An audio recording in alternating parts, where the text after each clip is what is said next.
Olá, dando sequência, então, à nossa aula 1, em nossa última aula, nós encerramos com esse trecho do livro Escravidão, a parte 1, do jornalista Laurentino Gomes. Então, agora a gente parte para, né, fixação dessas ideias, né, a compreensão de como se constituiu o racismo nas Américas, mais especificamente o racismo do Brasil. Então, o Brasil, nosso país, foi construído com base na escravidão. Negar isso é negar as constituições históricas, econômicas e culturais do nosso país. Foram mais de 300 anos de escravidão negra, para ser mais preciso, 380 anos. 4,8 milhões de pessoas escravizadas, trazidas para o Brasil, que foram escravizadas em nosso território. E, digamos, essa mão de obra escravizada era a base da economia local. Segundo Kabengele Munanga, a escravidão foi mais do que um trabalho forçado, foi um projeto de desumanização desses povos. E como se processou, então, sintetizando, essa inferioridade negra? Ela se processou a partir de justificativas religiosas e, final do século XIX e século XX, a partir de justificativas até científicas. O racismo também se constituiu como uma doutrina ideológica. O que é uma doutrina ideológica? Um modo de acreditar, um modo de ver, de pensar a vida, um modo de se colocar no mundo. E isso foi uma doutrina ideológica.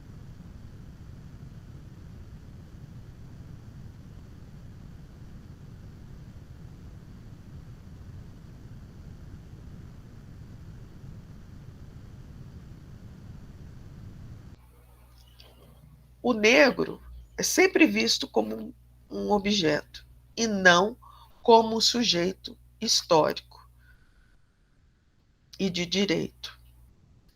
Segundo Lélia Gonzalez, a inferioridade negra foi construída como ideia para justificar a escravidão. Ou seja, para justificar um sistema tão hediondo,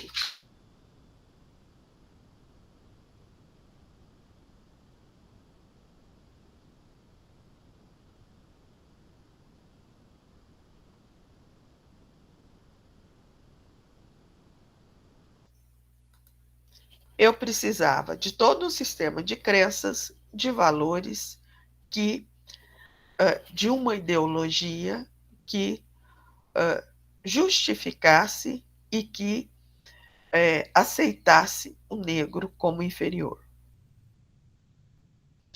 Então, dentre as doutrinas, né, científicas, nós podemos ver aqui Francis Galton, com suas teses eugenistas, na segunda metade do século XIX e primeira metade do século XX. Pasme, tem um documentário à disposição, né, na lista aí de vídeos e literaturas que vocês podem ter acesso, tem um documentário chamado Menino 23, em que vocês vão ver muitos aspectos desse documentário assentados nessas teorias eugenistas. Muitas ideias que permeavam governos, faziam parte do pensamento coletivo das elites da época, estavam permeadas pelas teorias eugenistas. E o que são essas teorias eugenistas? São teses que defendem um padrão genético superior para a raça humana. Outra teoria também Nós temos o darwinismo social por Herbert Spencer, responsável pelo deslocamento do evolucionismo darwinistas, com as categorias rássicas da biologia para as ciências humanas e sociais, mais especificamente para a antropologia. Então, o que Herbert Spencer fez?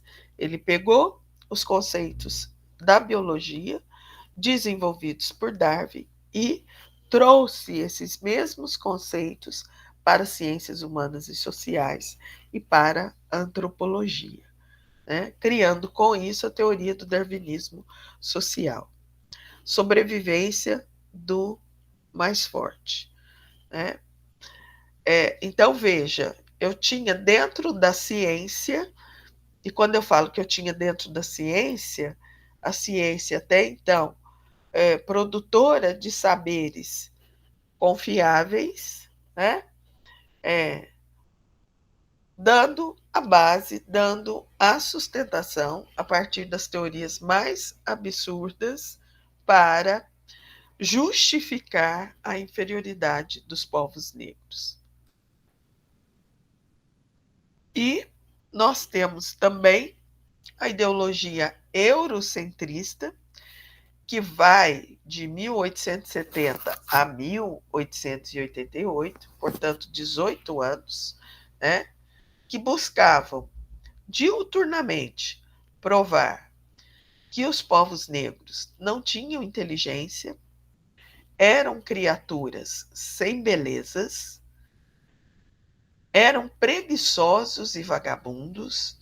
Agora eu quero chamar a atenção de vocês para um trecho de um documentário e de um livro, né? Então, o senhor de escravos estava na sua varanda. Procure imaginar essa cena junto comigo. O senhor de escravo estava em sua varanda com seu terno de linho branco, né? Olhando a sua lavoura, olhando a sua plantação. Milhares de escravos trabalhando e ele ali confortavelmente instalado na sua varanda, na sombra, tomando água. E quem eram preguiçosos e vagabundos eram os escravos que estavam trabalhando. Isso traz para a nossa cultura, né? Isso traz para o nosso inconsciente coletivo da atualidade algo muito sério, que no Brasil se valoriza a posse, a propriedade, e não o trabalho. O trabalho na nossa sociedade é extremamente desvalorizado, porque ele é feito para punir pessoas preguiçosas e vagabundas. Então, isso é elemento também de um outro vídeo, né? Em que o artista ele diz o seguinte: você paga 1 milhão, 2 milhões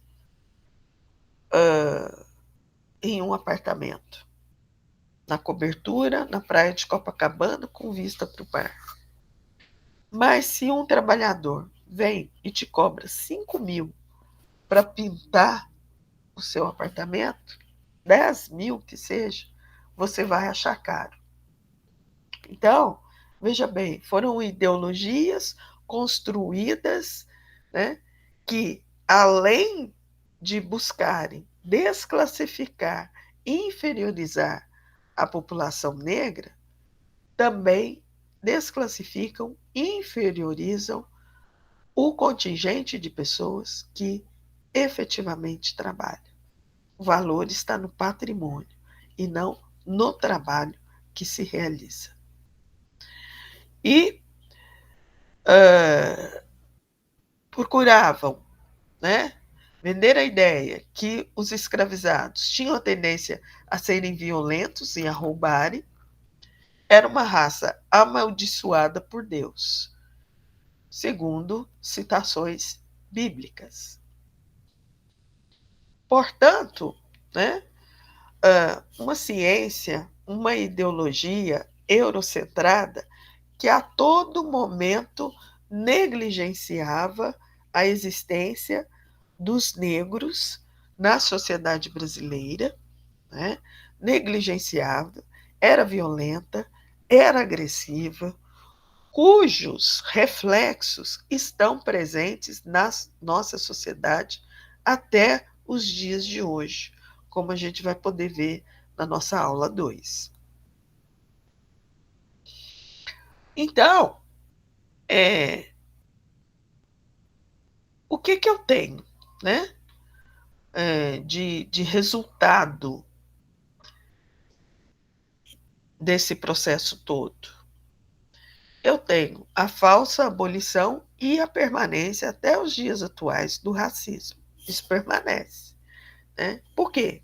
O que aconteceu com os negros naquele período, né? Aconteceu o quê? Liberdade sem reparação ou inclusão, né? Foi simplesmente um instrumento jurídico. A partir de hoje vocês estão livres, sem nenhuma reparação, sem nenhuma inclusão, sem nenhuma política pública que pudesse acolher, né? Vou falar essa palavra, eu acho que nem fazia sentido para aquelas pessoas naquele determinado momento. Exclusão dessa população do direito à terra, educação e cidadania. Ora, se eu tenho uma população sem esses direitos básicos, eu tenho uma população de miseráveis, né? E aí, o Pedro Bial, em entrevista com Laurentino Gomes, né, que é autor do livro Escravidão, no programa Conversa com Bial, ele faz a seguinte exposição: o problema não foi o dia 13 de maio, foi o 14 e todos os dias seguintes. As consequências de 4 séculos de escravidão não desapareceram depois de um dia de festa. Por isto, até hoje, esta é a questão nacional mais grave. Ou seja, não reconhecer, né, as consequências desse racismo é não reconhecer os crimes hediondos que foram praticados a diversos povos da África, porque foram diversos povos, diversas etnias que vieram para o Brasil para o trabalho escravo e perpetuar um estado de desigualdade das coisas, que é o que a gente vê refletido em nossa sociedade na atualidade. E podemos aqui, apenas para compreender como o Estado brasileiro agiu, né, na manutenção da exclusão desses negros libertos. Veja bem, após a abolição, as principais leis e medidas discriminatórias contra os negros no Brasil incluíram o Código Penal, que criminalizou a vadiagem e a prática de capoeira. O que era entendida a vadiagem? As pessoas andando sem rumo na rua, sem direção, não tinham para onde ir, não tinham trabalho, não tinham o que fazer, não sabiam o que fazer. E a Lei dos Vadios e Capoeiras, Decreto 145 de 1893, que autorizava a prisão de mendigos e vadios em colônias, sendo a maioria deles negros. A Lei das Terras de 1850 impediu a propriedade de terras por negros e a falta de políticas de inclusão resultou no abandono e na criminalização. Essas leis, juntamente com o racismo estrutural, criaram um apartheid social que prevalece em nossa sociedade até os dias atuais. E aí eu tenho 2 aspectos para chamar a atenção. racismo estrutural. Essas leis e a falta de políticas configuraram um apartheid social no Brasil, onde o racismo foi internalizado nas leis e estruturas, moldando as relações de trabalho e perpetuando as desigualdades sociais. Né? Então, no módulo 2, com o professor Fábio, vocês vão aprender sobre as tipologias de racismo, incluindo o racismo estrutural, como que ele se configura em nossa sociedade. Criminalização e segregação, a falta de trabalho e a exclusão social levaram à criminalização, com a população negra sendo punida por não ter meios de subsistência ou por práticas culturais, como a capoeira. Né? Ou seja, tudo que vinha da cultura, tudo que esse povo tinha para recuperar o seu elo, a sua ligação com as suas raízes, foi criminalizado e segregado. E o é até os dias de hoje, como nós veremos na nossa aula 2. E aí, para encerrar essa aula 1, né, a segunda parte da nossa aula 1, a gente vai assistir um breve vídeo aqui para a gente compreender melhor o que foi essa falsa abolição que a gente está tratando.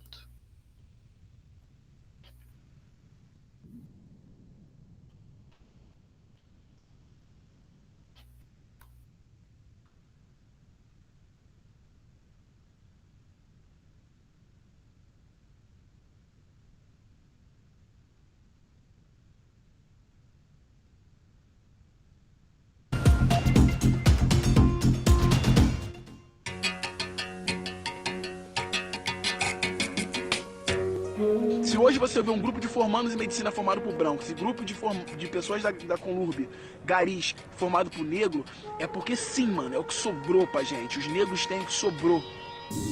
O rapper e gari J. Júnior é um fenômeno nas redes sociais. Uma das publicações que viralizou na internet trata exatamente do processo de abolição e suas consequências.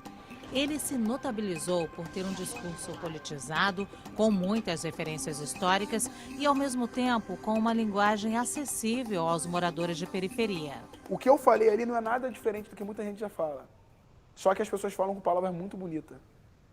Fala muito cheio de S's e vírgulas. E isso meio que o morador de comunidade, o jovem de periferia, ele já está armado para não querer ouvir quem fala desse jeito. Porque quem fala desse jeito normalmente é aquela pessoa que tem o preconceito, é aquela pessoa que busca fazer a crítica, é a pessoa que não entende a situação daquela pessoa que é moradora de favela. A Lei Áurea, que fica aqui no Arquivo Nacional, no Rio de Janeiro, não previa nenhuma forma de inserção dos 800 mil recém-libertos como cidadãos do país. Também não falava em reparação ou compensação. No dia seguinte, o 14 de maio, a sensação era de que houve um fim jurídico para o sistema escravista, mas as condições sociais dos negros pareciam imutáveis. Quando nós chegamos pós 1888, pós-abolição, nós tínhamos uma população no Brasil de 13 milhões de pessoas e de 800 mil ex-escravos, recém-libertos. O que fazer com esta massa? Muitos doentes, muitos praticando pequenos delitos para sobreviver. Então eu vou criminalizar essa população. Como? Código Penal de 1890. Veja, pós-abolição.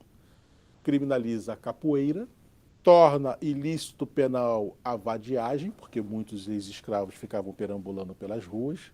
Mendicância tornou-se ilícito penal. Então veja você que de uma mão só o Estado recolhe todas essas pessoas e coloca no cárcere. Assim como uma nova legislação, o pensamento acadêmico ia incorporando em suas teses evolucionistas e eugenistas a ideia de que a mestiçagem tornaria o Brasil cada vez mais branco, chegando ao século XXI sem negros ou índios. É lógico supor que na entrada do novo século, os mestiços terão desaparecido no Brasil, fato que coincidirá com a extinção paralela da raça negra entre nós. Durante séculos, a própria antropologia de Nina Rodrigues, né, de Silvio Romero, todos eles prepararam terreno teórico para que fosse visto o negro como um ser inferior, incapaz de alcançar a civilização. Isso é usado ao longo da história por governos, Getúlio Vargas foi um deles, e o negro é estigmatizado. Eu acho que qualquer homem negro hoje tem a noção do que eu tô falando, que é o quanto é horrível você passar na rua, alguém segurar uma bolsa com medo de você. Você andar no mercado e o segurança está em todas as gândulas te olhando, assim, pra ver o que você tá fazendo. E você passar na rua de madrugada é certo. Eu vejo o carro da polícia e já boto a mão na parede, assim. Que eu sei que vai querer falar comigo. Eu estava ali naquela outra sala com os assessores, não de terno, mas de calça jeans, normal. Entrou um advogado e falou: quero falar com o desembargador. Aí eu levantei e falei: por favor.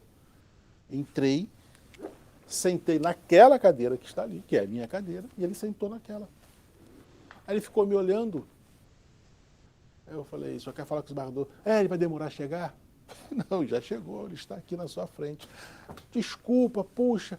Na cabeça dele, jamais o desembargador poderia ser eu. A gente sabe qual é a real da história do negro no Brasil. Não é possível que o branco que fala que aquilo é mimimi não conhece um negro que nunca reclamou com ele o que passa. Tá todo mundo num complô nacional de inventar uma história.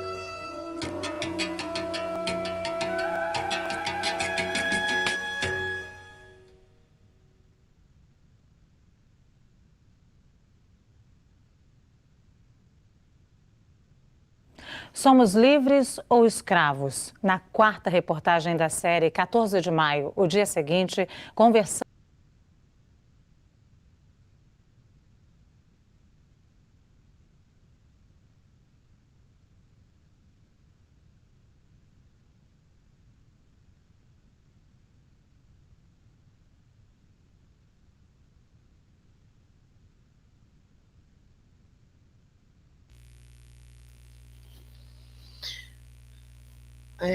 Então, pessoal, com esse vídeo, a gente encerra aí a nossa aula 1, né?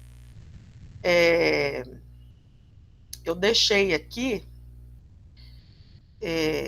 a letra de uma canção de Lazo Matumbi para que vocês possam fazer uma leitura. E a leitura dessa canção do Lazo, depois posso deixar disponível também na pasta do curso, caso vocês queiram ouvir.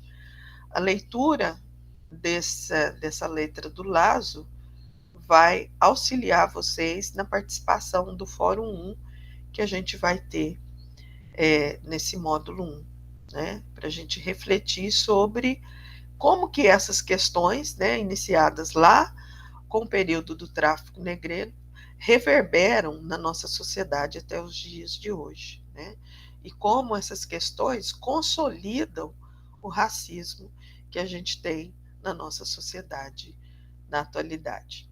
Aqui estão as nossas referências, né, na construção dessa primeira aula, aula 1, né, em 2 partes. E muito axé para todos, bons estudos e nos vemos em breve na nossa aula 2. Um bom dia a todos.